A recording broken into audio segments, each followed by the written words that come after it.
Anyway, seharusnya ketimbang bendera, gue ngerasa pemerintah mestinya itu lebih takut dengan hal lain yang berhubungan dengan One Piece dan pemerintah Indonesia.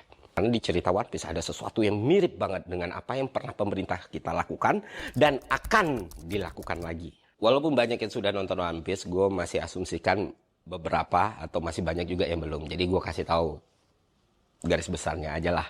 Dan gue kira siapapun yang nonton ataupun nggak nonton bisa tertarik dengan konten ini. Gini teman-teman, buat yang nggak tahu, gue cerita dulu nih apa yang menarik di One Piece yang berhubungan langsung dengan pemerintah kita, yaitu soal sejarah tadi.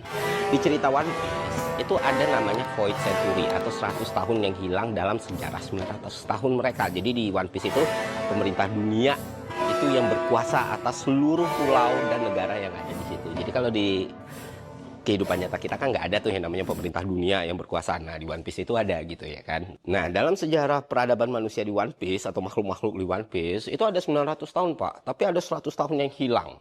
Dan pemerintah dunia serius menyembunyikan 100 tahun yang hilang tersebut.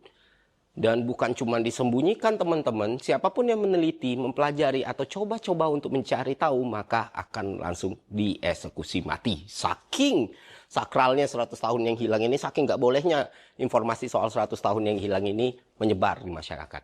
Nah, diceritakan di sejarah yang hilang itu, hidup seorang tokoh yang bernama Joy Boy yang memimpin pemerintahan dunia saat itu dan berhasil membawa perubahan yang besar pada dunia One Piece. Namun akhirnya Joy Boy meninggal dan pemerintah dunia yang sekarang, yang existing, Im Sama dan kawan-kawan, Gorosei dan kawan-kawan ini berkuasa kembali.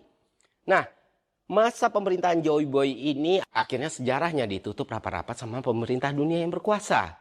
Kayak gue bilang tadi, membicarakannya saja bisa menimbulkan kematian untuk lu. Lu bisa ditangkap, disiksa, dan dihabisi. Lu meneliti soal sejarah yang hilang ini,